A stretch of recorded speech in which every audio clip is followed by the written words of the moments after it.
Okay, so bit of a false start a minute ago there. I hope that you're all doing well. Thanks for joining me. I thought we'd have a go at doing a live podcast. So if you see me sort of looking around everywhere, I want you to know that it's just because um, I am looking at my notes and I'm also recording in GarageBand. So let me just jump into GarageBand, welcome everybody there, and then we're good to go. Hi, everybody. Good morning. Happy Wednesday. It's me, and I wanted to come on today and talk with you about something that came up in the pop up groups recently, which is so cool. I think it's such a topic and it's going to create such a vibe for us. And I know you're going to love it so much because I believe, and I know you do too, that when we are building a private practice and we're building that private practice from soul, that when we take our soul's guidance, nothing can actually go wrong. Okay. And what I mean by that is, of course, you can make, decisions you regret later on, but your soul actually has the blueprint for not only your business, but for your life. And I think a lot of the time we could do better in business if we allowed ourselves to tune in to that. And we saw that over April. So, for those of you who don't know, in April, what a crazy month. We had 4 pop-up groups. I'll just give you a quick backstory to this as well. What happened was in March, I got the idea, oh my gosh, there are so many new people to Counsellors Connect Australia and to the Australian Counsellors in Private Practice online community. And they don't even know what I do. And I thought, how can I let them know? So, of course, I tapped in to my soul's guidance. And what came through for me was give them an experience of what you do. So that's what I did. So I created these gorgeous pop-up groups. I had 4 of them. I was only going to do 1 or 2, but I did 4. So I had one for the private practice startup. I had another one for marketing in your private practice, another one for therapists to learn how to create and sell digital products in things like Canva so they could create additional income streams for their private practice. And I had another one on leading your private practice from your heart space, from your soul space, even if it's only you in the business, right? Anyway, so I made these banners in Canva and put them on my Facebook business page and everything. And I made like 4 little Easter eggs, and each Easter egg represented one of the 4 pop-up groups. And I was so excited about doing it. And you know what? I was debriefing in another group that I'm in, and I was saying, hey, here's what happened with my lazy launch. But I wasn't actually launching anything. I don't know why I said that. I think I had it in my head. I wanted to provide them with a launch debrief, but I wasn't actually launching anything. So then it kind of didn't make sense. So I edited that post and just sort of said, well, this is what happened. I wanted to give people an experience of what it could be like to work with me in some of my paid programs. And so I did these pop-up groups, and this is how it went. So anyway, for some reason, I thought it would be a really great idea to have a pop-up group in the morning and the afternoon in the first week of April. I don't know why I did that. Would I do it again? No, it was really exhausting because it was a lot of energy. Because when we get on these calls, so each pop-up group had, an hour Zoom call with me, but I stayed on the Zoom call a lot longer than an hour. I think one of them was a bit of a marathon, went over 2 hours. But anyway, I wanted to do that and I wanted to be there, but energetically it's draining because you're giving so much, and you get a lot back because, as I said, it's such a vibe when you're doing those things. But at the same time, I didn't have enough time to rest. So that was a learning for me. Don't do 2 pop-up groups at once. And then the second one happened, then the third one happened. But here's the other thing.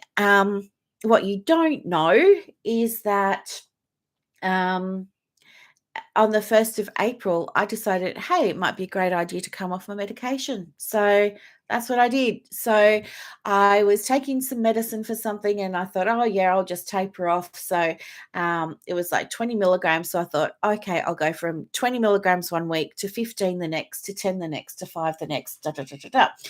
So while all this was happening, I was going through significant withdrawal and side effects. I'm talking, I had migraines, um, you know, flu-like symptoms, the cold sweats, the hot chills, feeling really hungry, then not wanting to look at food, or all of the things. Did I say migraines? Yeah, migraines, they were the worst. But I kept showing up because I told myself, no, I made a commitment and I am somebody who values working in integrity. So if I say I'm going to do something, I want to do it, right? So I still showed up and I did all of the things. But then by the time it got to week 4, slash week 5, my health really deteriorated and I was diagnosed with something else that meant that I had to have a huge diet change, which was, now I can't have anything citrus and no coffee and no caffeine and what else? Nothing creamy, nothing fatty, nothing greasy. I mean, all the good stuff's out. Anyway, so then I was kind of like, my body was also detoxing from all of that while it was trying to detox from everything else. And I fell in a heap. I fell in a heap and I was so lightheaded and so dizzy for about 3 weeks, like didn't leave the house because didn't trust myself to drive, all the things. But anyway, seem to be out the worst of that now. Now I've just got like migraine still and an ear infection, which is awesome. But anyway, so part of me wonders, uh, you know, maybe next time don't try and detox or go on a detox while you're running pop-up groups. Just a hint, one of my little reflections there. But what can I tell you about the pop-up groups that will be of value to you? Here's what I can share with you. Okay, number 1, you need to learn when to trust your soul. So this is one of the things that came out. Like there seems to be people love the idea of connecting with their soul, but then at the same time they're kind of thinking, oh, what if it misleads me? What if I can't trust my soul? What if, and all this stuff comes up. So I thought today what we would do is unpack that a little bit more because I know so many of you are on the precipice of, deepening your spiritual practice, and part of that is allowing yourself to be guided and led by soul. But I want to also open up a conversation for you around discernment and what that looks like as well in private practice, and knowing when to listen to that soul's guidance, but also knowing when to take it with a grain of salt and maybe push back, because there are going to be times when the guidance that comes through just doesn't feel right. And so I want you to be able to figure out for yourself in that moment, is it because I'm running a story in my mind that it should be a certain way, but my soul is saying, well, hang on, it gets to be this other way, or is it because of something else? So I think the first thing to do, and I'm going to give you some journal prompts today as well. So, yes, do go and get your podcast journal and pen. I've got my stuff here. Do you love my new journal? Got my show notes in. So, what I want to do is give you some journal prompts so that you can go away today after our chat and you can go and reflect. And I do have a client at what 9:55. So I will try and keep this short. The first thing is learning how to trust your soul. So, I really want you to have a think about what it means to be able to trust your soul and the benefits of doing it in your business, right? So think about this. Like, if I said to you, what does it mean for you to be able to trust your soul? Even if that were a reflection prompt, right? Even if that was something for your journal and you write down, what does that mean to be able to trust my soul?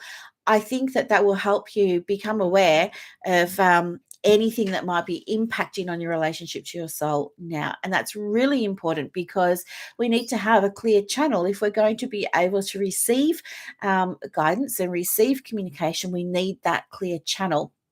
And so that's why I want you to start there, okay? But for me, trusting my soul, it was people talk about being on a journey and stuff like that, but the pathway was really kind of hiccupy for me. I wanted to trust my soul, but I didn't trust it.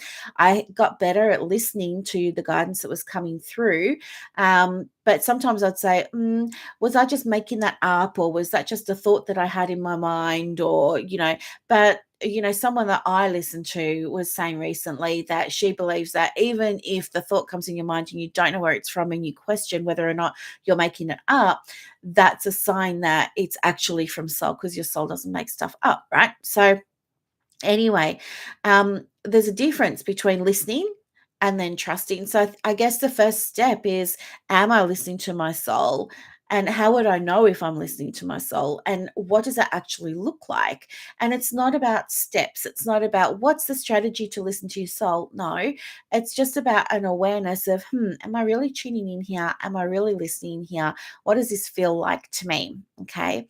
Um, and the way that I built trust with my soul, as you know from previous episodes, so I won't go into it again, was starting with small things, like, as I said before, like just going to the fridge or to the cupboard and thinking I wanted to have, some kind of yummy, savory snack, but then doing an exercise where I said, well, I'm just going to let my soul decide what she wants to eat, and opening up the cupboard and doing a scan as you do and seeing what my soul said. My soul was like, you want an apple.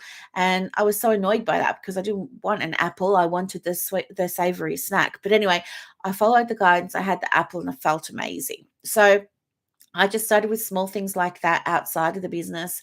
If you want to start with small things, I would suggest you do it the same way. Or even if you wanted to start with small things inside the business, that would probably be the best way, because that allows you then to play with the energy of trusting the guidance from your soul without risking anything big, okay? Without having big consequences if it doesn't work out or if you get it wrong. Um, I want to share with you, like, there was a time also, as you know, where I tuned into my soul, and that's what led me to release my registration after 20 odd years, or however many years it was, working as a psychologist in Australia with a PhD, with 14 years of university education in private practice, all the things. It was my soul, and it was my soul that was saying to me, it was just like this voice in my head that said, you cannot keep working in this profession, working in this way, because the requirements are so misaligned with what you know to be true for you. And what's true for me isn't necessarily going to be true for you. This is just what my experience was. And so from that place, what I was then able to do was say, okay, then I'm going to do this. But it wasn't smooth sailing. I didn't just say, okay, out of the frying pan into the fire. What I had to do was say, okay, I hear what you're saying, but I was so nervous about trusting the guidance that came through that I stayed working as a psychologist for another little while. It wasn't that long, another little while. But every day that I was doing that work was a reminder to me of, no, this doesn't feel like where I need to be in my life right now. This doesn't feel aligned for me right now. Um, sorry. So it was that that created sort of this dissonance, this cognitive dissonance, and this incongruence. And that feeling was so uncomfortable for me that I knew I had to walk away from psychology. And that's when I moved into counseling and coaching and did all of the other things. And what happened as a result of that was my life opened up, my business opened up, and all good things happened. I went from seeing 40 clients a week, or booking in 40 clients a week for, bulk billing medical services, to now I see minimal clients. And most of my income now is through memberships and coaching and recurring revenue. And more recently, very recently, like only in the last couple of months, selling digital products. And I'm loving that. And, by selling digital products, I mean putting stuff on Etsy and selling things online through Facebook ads. I've got the essential forms for private practice. That's an example, but you can jump onto the Etsy store at Hey Therapist. It's just heytherapist.etsy.com, and you'll see all the stuff that I'm talking about there. But it brings in extra cash. And I never thought that I would be able to be working from home, able to, care for my mum, be able to care for my gorgeous little baby there who's having a little snooze. That's Gabe. If you haven't met him before, that's Gabe. Hello, Bubby. He's the best dog in the whole entire universe, but he's actually going to the vet this afternoon because he started wheezing and coughing again from his little heart condition. So, anyway, we'll go and get that checked out. But it opened up so much for me. It opened up a way for me to make the money I wanted and needed to make while being home and being present for people and animals that need me to be present and home. So it opened up so much for me, and I have so much more time now. Like, I only work from, well, this is going to sound crazy, but I really only work from 10 till 12. And I do that 3 days a week, maybe. And when I say work, yes, I'm talking about showing up for coaching calls and stuff like that, and the odd one-to-one client, because I'm finishing off with those now, because that doing that one-to-one work doesn't align with my time anymore. So I'm redoing all of that, but it's given me back so much more than I ever anticipated. So for me, trusting my soul guidance really worked, and that's why I believe in it so much that I created the private practice with soul. So that's the name of my business now. So, what I want to share with you now is the idea that sometimes our feelings of being drained or depleted are going to come up, right?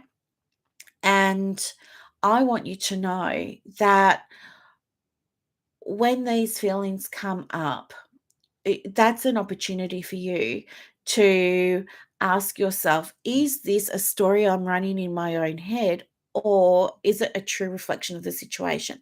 So, for example, let's say you're going to enroll in some ongoing professional development, or maybe you're going to enroll in one of my programs, right? Let's say it's going to be marketing with soul. Let's say you're going to enroll in marketing with soul, and you tune in and you want to get that guidance. Is this the right logical next step for me to take in order to call in more clients, attract more clients, generate more income from my business, blah, blah, blah, blah, blah, in a way that feels really aligned for me?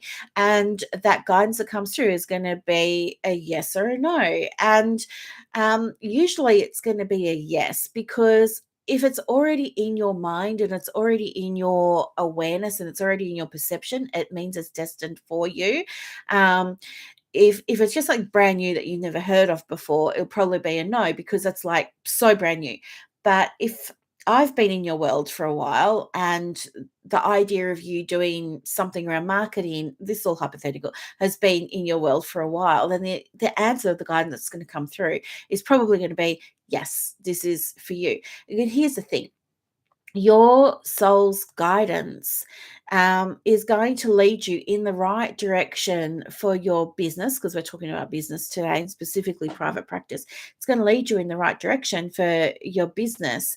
And there are going to be times when you question it. Okay, but here's the thing: your soul is never, ever, ever going to anything that's soul aligned, rather, is never, ever, ever going to feel like it's costing you or robbing you or taking something away from you or shrinking you or contracting you, or taking something away from who you really are.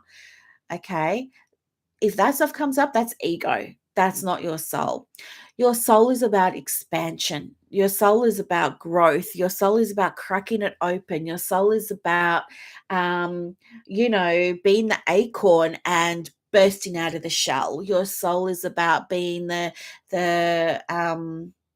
chicken breaking out of the eggshell, right? Your soul is about cracking things open and having that expansion so that you can be more of who you are, show up more in the way that feels aligned for you, be more of yourself, reach more clients, help more people, create more of a ripple effect, all of those kinds of things. So this is where discernment is so important, because if something comes up, if you're connecting with your soul and you're asking, is this the right thing for me? Is this the right next step for me? What's the guidance that comes through from my higher self, my higher consciousness, energy source, God, whatever it is? If it feels at any point like it's taking something away from you, robbing you, contracting you, shrinking you, making you smaller, making you, check in. Number one, is it really doing that? The answer is probably no. And number two, is it possible more likely that you've already got an idea in your head, that there's already a story that you're running about the way things should be, and this guidance that's coming up for you is different to that story about how things should be. Now, I see this all the time when it comes to marketing. For example, in the marketing pop-up group that we had last week, gosh, it feels like a year ago, I swear.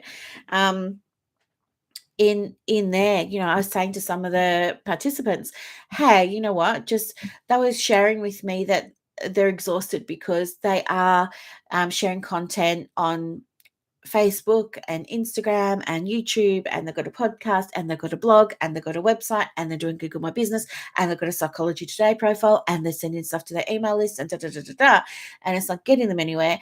And so when I come along and say, hey, do you know what? Tune in, listen to what comes through, and ask your soul, ask your higher guidance, you know, if I want, like, whatever your intention is, like, you intend for it to happen. So today, for example, I've decided to have a go at going live on YouTube because I want to build up my channel. I want to reach more people. And that's another way that I can do it. And I've been doing a lot of stuff on YouTube over the last few months. It's been going great. So it just feels really natural and aligned for me to do that. But I want you to, like, tune in, ask, if the intention is to broaden your reach, then I want you to tune in and ask, um, in what do I need to do? What's my soul's guidance on what I need to do in order to broaden my reach so that I can reach a bigger audience? And just be quiet and be still, and you will get that guidance like straight away. It's going to come through as a thought, it will come through as maybe a feeling, maybe you will hear something, maybe you will just have a sense of knowing, oh, I don't need to do all those things, I need to do this, just this thing, whatever it is.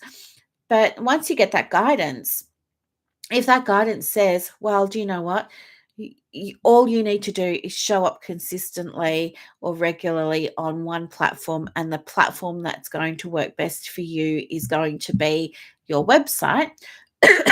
Then all I want you to do is follow that guidance just for 30 days and see what happens, right? Imagine if you called back all that energy that you're leaking it over to your email list, you're leaking it to Facebook, leaking it to Instagram, leaking. If you called back all that energy and invested that into one place, which would be maybe your blog, imagine what's going to happen to your reach. Imagine what's going to happen to your audience. It's going to blow out, right? And we know that, there's this whole stuff about context switching and everything, and it doesn't work when you're going from task to task and thing to thing. It's all very confusing. So just make it simple, because it gets to be easy, and just focus on one thing. Now, if that's the guidance that comes through for you to focus on that one thing, but there's in your mind, you're like, oh, and you've got fear coming up now because you're thinking, oh, I'm going to miss out. Like, oh my gosh, if I only stay on my website, I'm going to miss out. And what if the day I don't post on Instagram is the day that my client was looking for me and I miss out? It's like scarcity mindset. You cannot run your business from fear. right? You cannot let fear run the business and make all the decisions for you, because look where it's getting you. It's not getting you anywhere. It's not going to get you anywhere. And who wants to be living in fear? Who wants to be like, you want to be excited when you're in your private practice. You want to get excited when you're coming to work in the morning and you're like good to go and you're enthusiastic and you're in the vibe and all the things, right? You don't want to be like, oh my gosh, I better accept this referral that's come through now, because if I don't, then scarcity mindset, then I won't make the money, then I won't get the bookings, then they will never send me another referral ever again and they'll hate me and they're going to leave horrible comments. No, it's not like that. It's not like that. So I want you to be discerning and listen. If the soul guidance is saying, hey, do you know what? Be in one place and this is the place for you, ask, which is the best place for me to share my message right now? For the next 30 days, if I focus on one space to share my message, what's the best place for me to share it? Your soul will tell you, right? And your soul is never going to lead you astray. So follow that guidance. Um, and if anything negative comes up, just tune in and see if it's a story you're running for yourself. Because maybe, if it is like fear, oh, I'm going to miss out, and everybody else is posting everywhere, and in all the free groups, they're telling me I've got to post in all the things and have psychology today, and I've got to do all of this. You've just got a learned belief there, and you just need to unlearn that belief and allow yourself to follow what's right for you, because what's right for them is not going to be what's right for you. Okay. Your soul is different to theirs. Your guidance is different to theirs. Copying them isn't going to work for you. That if it's working for them, be inspired by their process. And yes, of course, as Tony Robbins says, success leaves clues. Model it if you want to. But at the end of the day, their guidance is their guidance. It's not yours. Okay. It's like trying on clothes that are a size wrong. Like, those clothes look great on that person, but they're not going to look great on you. They're not for you, right? You need different clothes. You need a different size. You already have your clothes and your size inside. Listen to it. Okay. So, I want to give you a few journal prompts. So, yeah, again, grab your book, grab your pen if you've got it. I want you to listen and then just pause, write them down. But the three questions are, what's the specific feeling I'm experiencing right now? What is the specific feeling that I'm experiencing right now? So you're going to ask yourself this when you call in that guidance and you receive it. I want you to then say, what's a specific feeling I'm experiencing right now? What evidence do I have that supports this feeling? And, what's the right aligned action for me to take? Okay. And then sometimes there are going to be situations that arise in the business and the private practice that will require you to push back against situations that just don't align with your soul, even if it feels uncomfortable. Even if it feels uncomfortable. So, for example, when COVID first started, I had this big clinic. I had 5 treatment rooms, all the things, and it was down on the peninsula in Frankston. And um, I really loved it and I was committed to it, but I was paying a heck of a lot of rent on this place. And COVID came and I still had to pay the rent, even though I was in Victoria and we were locked down for more than 265 days of the 365 days of the year. Couldn't get out. But I was still paying all the rent. And, eventually at some point, like, I was thinking, I'm going to have to let go of this lease. I couldn't let go of it. I was locked in. So that's annoying, but I had to pay it every month for 3 years while I couldn't access it. But anyway, but I had this idea in my mind that it wasn't going to be possible for me to work online because of all the stories I'd heard other people say. Their experience was that nobody could get it to work. No one, meaning other therapists, were having trouble taking their clients online. And so they were doing everything that they could to continue to see people face to face. I mean, they were doing all the things, let me tell you, like they were having the sanitizer and they had the big clear shields and goggles and masks and windows open, and they did all the things, right? Because to them, it just wasn't going to be possible for them and for their clients to switch to online. And so when I tuned in and my soul was like, hey, do you know what? You're just going to do online stuff. What came through for me was, okay, that sounds great, but that's not going to be possible. Nobody's having any success with that. That'll never work. No clients want to do online appointments. This is going to be a nightmare. It'll never happen for me. And when I was able to step back and really reflect on, okay, where is this story coming from? And be honest with myself and say, well, this is stories that I've seen in online communities. And I was asking myself, well, is it my story? No, it's not my story. And do I think I have a way of actually connecting with people differently on Zoom? And do I believe it's possible for me to do it? And if my soul is saying it's possible, am I willing to trust my soul and give it a go? And the answers were yes, yes, and yes. Well, guess what? I converted 94% of the caseload that we had at the time from face to face to online. It wasn't hard at all. For me, it wasn't hard at all. I appreciate it was for other people, but the point of this share is that I want you to know that you have to be able to discern the fact from the fiction and ask yourself, where did this thought come from? Where did this feeling come from? Right. And sometimes you have to push that back and say, do you know what? That is not my stuff. That's not my stuff. That's stuff that I've picked up from somewhere else. My soul's saying it is possible for me. So I'm going to give it a go and I'm just going to see what happens. And that's what I did. And it worked. Okay. So pushing back is definitely the right choice when something feels like it's out of alignment. The thing that I want you to understand is when you're creating a business from a place of soul alignment, when you're operating based on the guidance that comes through, that guidance is always going to be for your good, for your highest good, and for the good of others. Okay. It's never going to lead you astray. Your soul is never going to say anything negative to you. That's ego. Your soul is never going to give you doubt. That's ego, right? Doubt's from fear, fear is from ego. So if you're having trouble tuning into your soul, there are easy ways to do that might work for you, like journaling, like writing stuff out. Stream of consciousness writing is fantastic for that. If you're a thinker and you get in your head and I'm saying, hey, just like ask your soul, da da da da da, then it's probably your head that's going to answer. So you might want to just do some stream of consciousness writing, okay?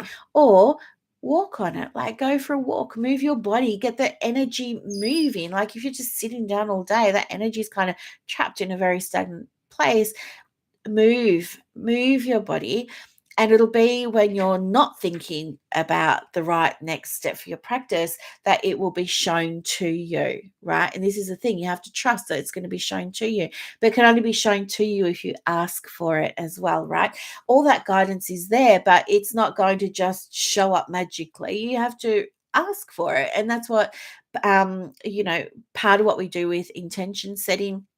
And it's also part of how we direct the day. Like, even for me, like this morning, I hadn't expected recording a podcast because I don't feel up to it. But the guidance that came through was, you're going to be just fine. All you're doing is sitting there talking, and you love to talk and you love to share information. Just do it. Like, there's not going to be anything to worry about. So I did that. Um, but it's really around understanding that any guidance that comes through from your soul is always going to be expansive for you. If you ever feel like it's contracting you, shrinking you, hard, heavy, stealing from you, stealing something of who you are or who you want to be, or robbing you of something, or making you smaller in some way, that's not guidance from soul. That's coming from up here. Um, and that's how I want you to start really thinking about discerning now did this come from soul or did this come from ego? And there is nothing wrong with ego at all. The thing about ego is that it is there for um, you to feel safe. It's there for you to feel uh, comfortable. It's there for you to feel like you've got boundaries and stuff like that. But a lot of the stuff that's sitting in ego, that's sitting in fear, can be from listening to other people's stuff and allowing that to be imprinted for us. So just something to think about. um, I want to say also, just before we finish, I've got a few more journal prompts for you. So the first one is, what's one situation where you felt drained or depleted in your professional life? What evidence do you have to support the feeling? And is there an alternative explanation for that feeling? And then the opposite, like, what's a situation that happened maybe in your private practice or your personal life where you felt energized? We've got battery drainers and battery chargers when it comes to situations. So tune into that, and think about why you felt energized by that situation. And then the last one is, what's one action that you've taken in the past that aligned with your soul, even if it felt uncomfortable or risky? And what was the outcome of this action? In fact, I'm going to read that one out again. And if you feel called to share your reflection in the comments, that'd be amazing. It's, what's one action you've taken in the past that aligned with your soul, even if it felt uncomfortable or risky? And what was the outcome of this action? So I'd love for you to, share about that, because I think the more we get exposed to seeing how tuning in and connecting with soul and taking aligned action from that space works or leads to expansion, I think we can change the narrative. And wouldn't that be such an amazing thing to be able to do, to change the narrative? And you're more than capable of doing that. So I want to say thank you so much for listening to this podcast episode today. I wish you a beautiful rest of the week. And if you have any questions, or maybe you have a topic that you'd like me to speak to about, soul alignment and discernment and working with soul, let me know, because I'd love to share that with you, and give you some guidance around it if I can. All right. Have a beautiful day, everyone. Talk to you later. Bye.